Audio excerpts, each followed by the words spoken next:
వివిధ పార్టీలలో వ్యక్తులు ఉండడం సహజం. రాజకీయ పార్టీల్లో పనిచేస్తున్నప్పుడు వాటిని రాజకీయ వైరుధ్యాలుగానే చూడాలి, భిన్నాభిప్రాయాలుగా చూడాలి, అదేవిధంగా వాళ్ళ పార్టీల పాలసీలుగా చూడాలి తప్ప వ్యక్తిగత శత్రుత్వాలు పెట్టుకోదు. నేను ఎన్నడూ కూడా వివేక్ గారి విషయంలో కానీ ఇంకోరి విషయంలో కానీ వ్యక్తిగత శత్రుత్వాలు పెట్టుకోలే. రాజకీయపరమైనటువంటి వైరుధ్యంగానే దాన్ని చూసినా తప్ప నేను ఎన్నడూ వ్యక్తిగత శత్రుత్వంగా చూడలేదు. కానీ వాళ్ళ వివేక్ గారు కానీ రేవంత్ రెడ్డి గారు కానీ మొత్తం అందరినీ వాళ్ళ ప్రధాన ప్రతిపక్షంగా ఉన్న బీఆర్ఎస్ వాళ్ళందరినీ వ్యక్తిగతంగా శత్రువులుగా చూస్తూ ఉన్నారు. నేను ఒక్కరిని కూడా 10 ఏళ్లలో జైల్లో పెట్టలేదు. ఇదే వివేక్ జైల్లో పెట్టలేదు. ఆయన 16 రోజుల పాటు నన్ను జైల్లో పెట్టిండు. సరే, నేను ఇప్పటికైనా కోరుతున్నాను, నన్ను జైల్లో పెట్టిండు, మీ కళ్ళ మంట మీ కడుపు మంట చల్లారింది అనుకుంటున్నా. ఇప్పటికైనా కేతన్పల్లి ప్రజలు ఇచ్చిన తీర్పును గౌరవించమని కోరుతున్నా. లీగల్ టీమ్ హైదరాబాద్లో కానీ మంచిర్యాలలో కానీ చెన్నూరులో కానీ ప్రభుత్వం యొక్క కుట్రల్ని పటాపంచలు చేస్తూ పోలీసులు మొన్న రాత్రి 9కి నోటీస్ ఇచ్చేటటువంటిది ఉంటుందా జైల్లో? కస్టడీ పిటిషన్ నోటీస్ అని చెప్పి రాత్రి 9కి జైలుకి వచ్చి పోలీసులు నోటీస్ ఇస్తే నేను తీసుకోను, without consulting my advocates I cannot proceed, I cannot take అని చెప్పి నేను సీరియస్గా రాసి సంతకం పెట్టిన.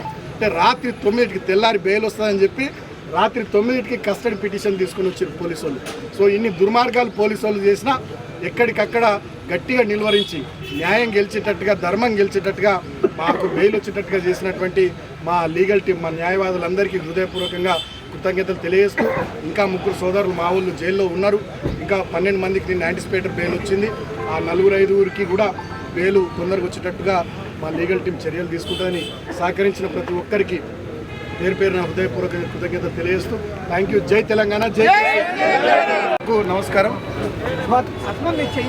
మొన్న ఫిబ్రవరి 11వ తేదీ కేతన్పల్లి మున్సిపాలిటీకి మున్సిపల్ ఎన్నికలు జరిగినాయి. అక్కడ 22 వార్డులకు గాను బీఆర్ఎస్ పార్టీ, సిపిఐ మేము కలిసి పోటీ చేసినాం. మొత్తం 14 వార్డులు మేము గెలిచినాం. కాంగ్రెస్ పార్టీ కేవలం 7 వార్డులు మాత్రమే గెలిచింది. కానీ 13వ తేదీ ఫలితాలు వచ్చిన తర్వాత కాంగ్రెస్ పార్టీ మంత్రి వివేక్ నేతృత్వంలో ఎలాగైనా ఆ మున్సిపాలిటీ చేజిక్కించుకోవాలనే ఆలోచనతో 14వ తేదీ నాడు భద్రాచలం సీతారాముల వారి దర్శనానికి మా కౌన్సిలర్లు పోతే అక్కడ 8 కార్లతోని కాంగ్రెస్ వాళ్ళు, 2 కార్లల్లో పోలీసు వాళ్ళు పోయి మా వాళ్ళను ఎత్తుకపోయేటటువంటి కిడ్నాప్ చేసేటటువంటి ప్రయత్నం చేశారు. ఈ విషయం తెలిసి హైదరాబాద్ నుండి నేను వెళ్ళి భద్రాచలం పోయి మా 14 మంది కౌన్సిలర్ల కుటుంబాలతో సహా వాళ్ళని తీసుకొని వచ్చి కేతన్పల్లిలోని మా నివాసంలో వాళ్ళకి బస ఏర్పాటు చేసుకొని అక్కడ ఉంచడం జరిగింది. తర్వాత 16వ తేదీ చైర్పర్సన్ ఎన్నిక.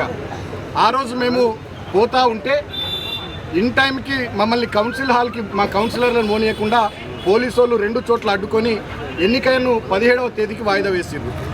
17వ తేదీ నాడు మా ఎన్నికల పరిశీలకురాలుగా పార్టీ హైకమాండ్ మా కోవ లక్ష్మక్కను పంపించారు. కోవ లక్ష్మక్క నేను కలిసి 14 మంది కౌన్సిలర్లను తీసుకొని మేము పోతా ఉంటే కౌన్సిల్ హాల్కు 2 కిలోమీటర్ల దూరంలో మమ్మల్ని ఆపారు. ఒక కౌన్సిలర్ బబ్బెర స్వర్ణలత అని చెప్పి దళిత బిడ్డ, 21వ వార్డు, తనది కేసు ఉంది, వాళ్ళ అత్త కేసు పెట్టిందని చెప్పి ఆ నెపంతో మళ్ళీ మా కౌన్సిలర్లందరిని ఆపే కుట్ర చేసారు.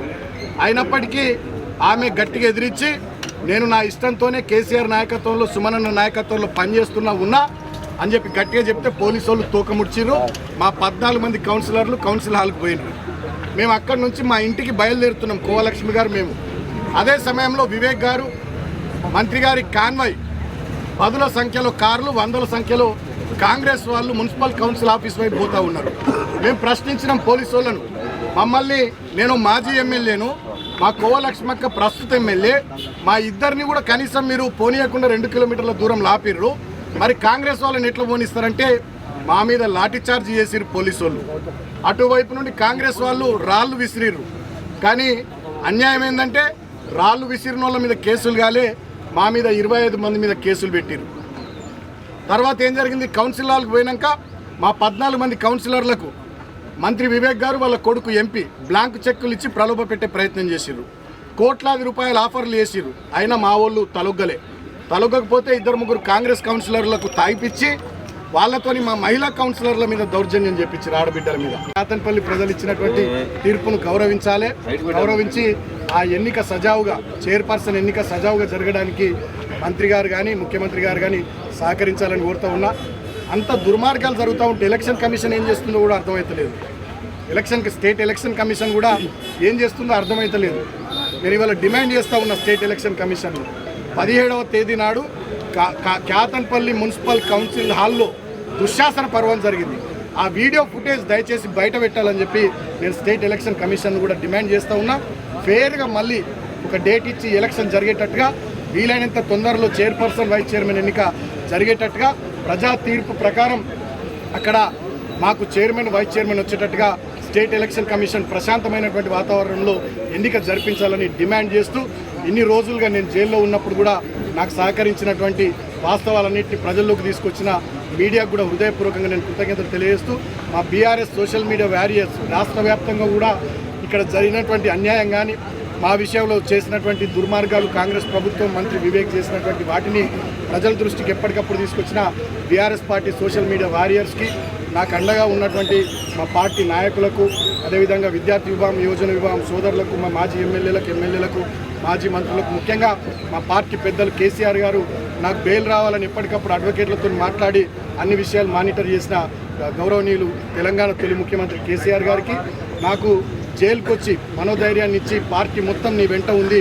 అధైర్యపడకు, గట్టిగా నిలబడని చెప్పి నాకు విశ్వాసాన్ని కల్పించిన, నమ్మకాన్ని కల్పించిన మా అన్న వర్కింగ్ ప్రెసిడెంట్ కేటీఆర్ అన్నకు, మాజీ మంత్రి హరీష్ అన్నకు హృదయపూర్వకంగా కృతజ్ఞతలు తెలియజేస్తూ, ఈ సమయంలో నాకు అండగా ఉన్నటువంటి చెన్నూరు నియోజకవర్గం మా పార్టీ శ్రేణులు కానీ, అదేవిధంగా మంచిర్యాల జిల్లా పార్టీ శ్రేణులు కానీ, మరి ముఖ్యంగా ఇక్కడ స్థానిక మాజీ మంత్రి గారు, మా మాజీ ఎమ్మెల్యే మా పెద్దన్న, మళ్ళీ 100% 56,000 మెజార్టీతో ఆదిలాబాద్ ఎమ్మెల్యేగా గెలిచి రామన్న గారు వీళ్ళంతా పూర్తి స్థాయిలో నాకు అండగా ఉన్నారు. వారందరికీ హృదయపూర్వక కృతజ్ఞతలు. అన్నిటికన్నా ముఖ్యంగా నడిపినాం.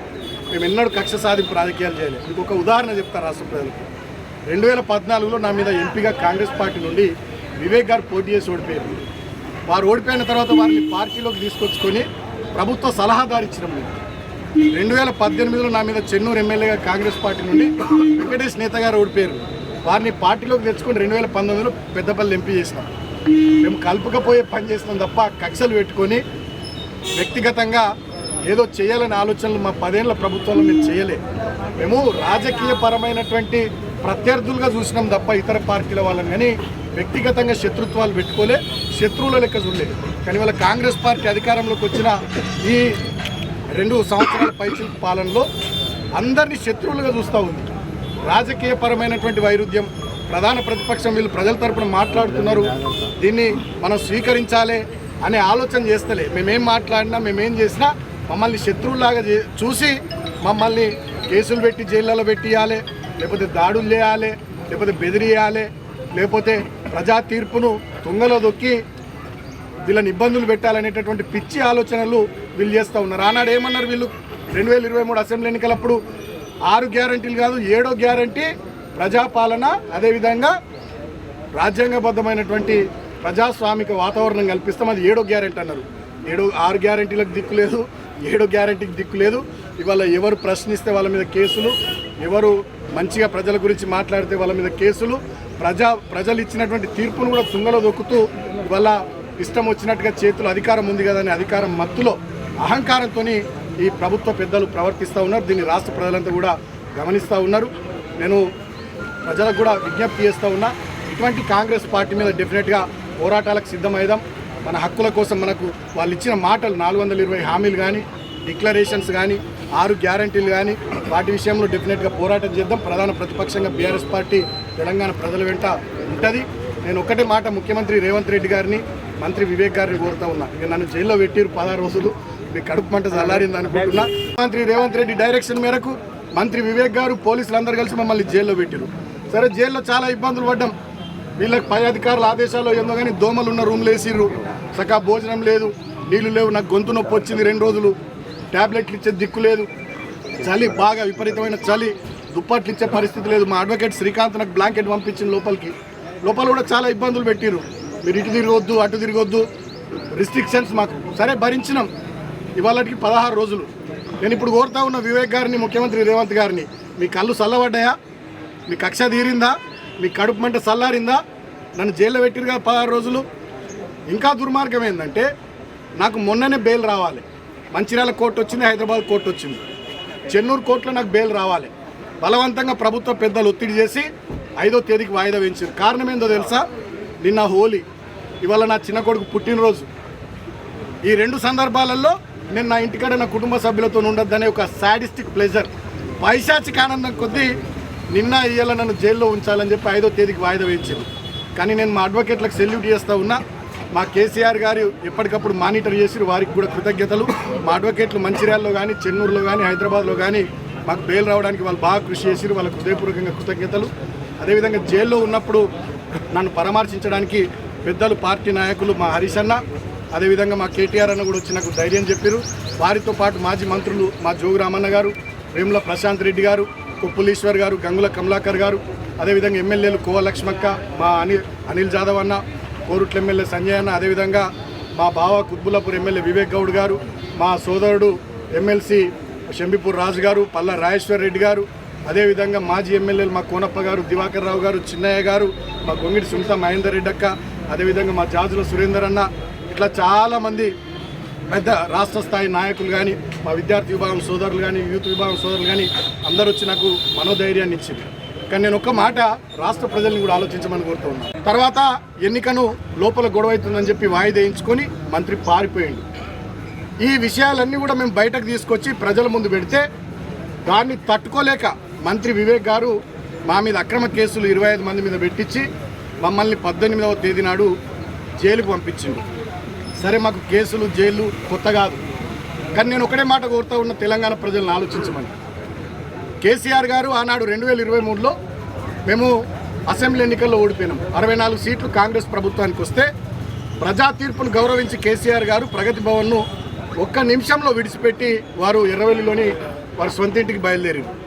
మరి ఇక్కడ 22 స్థానాలకు గాను 14 స్థానాలు మాకు వచ్చి 7 స్థానాలే కాంగ్రెస్ పార్టీకి వస్తే వాళ్ళు ఎట్లా చైర్మన్ అవుతారు? మరి ఇక్కడ ప్రజా తీర్పును మంత్రి వివేక్ గారు కానీ, ముఖ్యమంత్రి రేవంత్ రెడ్డి గారు కానీ గౌరవించాలి కదా. గౌరవించకపోగా కౌన్సిల్లో దుశ్శాసన పర్వం, బయట మా మీద రాళ్ల దాడులు, పోలీసులతో మా మీద అక్రమ కేసులు, మమ్మల్ని జైళ్లలో పెట్టుడు. ఇవాళ ముఖ్యమంత్రి రేవంత్ రెడ్డి ఆధ్వర్యంలో రాష్ట్రమంతా ఇట్లనే తయారైంది. ముఖ్యంగా మా కోల్బెల్ట్ ఏరియాలో మంత్రి వివేక్ ఆధ్వర్యంలో దౌర్జన్యం నడుస్తూ ఉంది. మా మంచిర్యాల కలెక్టర్ నుంచి మొదలుకుంటే ఎంఆర్ఓ దాకా విశాఖ ఇండస్ట్రీస్లో ఎంప్లాయీస్ అయిపోయారు వాళ్ళు, ప్రభుత్వ ఉద్యోగులు గారు. మంచిర్యాల డీసీపీ భాస్కర్ నుంచి మొదలుకుంటే రామకృష్ణాపూర్ ఎస్ఐ దాకా వాళ్ళు విశాఖ ఇండస్ట్రీస్ ఎంప్లాయీస్ అయిపోయారు తప్ప పోలీసులు లెక్క లేరు. ఆ ప్రాంతంలో పోలీసులు, రెవెన్యూ ఉద్యోగులను ఎవరు లేరు, అందరు విశాఖ ఇండస్ట్రీస్ ఎంప్లాయీస్ అయిపోయారు. చాలా బాధాకరం. ఇంకొకటి ఏంటంటే అన్నిటికన్నా దుర్మార్గమైనది, సరే రాజకీయాల్లో గెలుస్తాం, ఓడిపోతాం, గెలుపును కానీ ఓటమిని కానీ హుందాగా స్వీకరించేటటువంటి సంస్కారం, ఆ ధైర్యం ఉండాలి, ఆ దమ్ము ఉండాలి. వివేక్ గారు చెన్నూరులో 18 స్థానాలకు గాను వాళ్ళు 11 గెలిచారు కాంగ్రెస్ పార్టీ, మేము 4 గెలిచినాం. నేను స్టేట్మెంట్ ఇచ్చిన, చెన్నూరు ప్రజలు ఇచ్చినటువంటి ప్రజా తీర్పును గౌరవిస్తున్నాను నేను స్టేట్మెంట్ ఇచ్చిన. మరి కేతన్పల్లిలో మీరు ఎందుకు గౌరవించారు ప్రజా తీర్పును? గౌరవించకపోగా మీరు చేస్తున్నది ఏంది? ఒక వికృత రాజకీయ దుర్మార్గపు క్రీడకు మీరు తెరలేపిర్రు. అసలు ఎన్నడన్నా కోల్బెల్ట్ ఏరియాలో ఈ రకమైనటువంటి కక్ష సాధింపులు ఉన్నాయా? 10 ఏళ్ళు మేము ఉన్నాం. నేను ఎంపీగా ఉన్నా, ఎమ్మెల్యేగా, ప్రభుత్వ విప్పుగా నేనున్నా. ఎవరినైనా జైలుకు పంపించినా, అక్రమ కేసులు పెట్టించినా ఎటు తీసుకుపోతున్నారు మీరు ఆ ప్రాంతాన్ని? మీరేం చెప్పి ఓట్లు అడిగారు? 45,000 ఉద్యోగాలు ఇస్తామన్నారు, ఫ్యాక్టరీ పెడతామన్నారు. మీ కాంగ్రెస్ ఏమో 6 గ్యారంటీలు 420 హామీలు అన్నది. ఇచ్చిన మాటలు పక్కకు పెట్టి ఒక మున్సిపాలిటీ కోసం ఇవాళ ఆ ప్రాంతాన్ని రణరంగం చేసి రావణ కాష్టం చేస్తూ ఉన్నాడు మంత్రి వివేక్ గారు.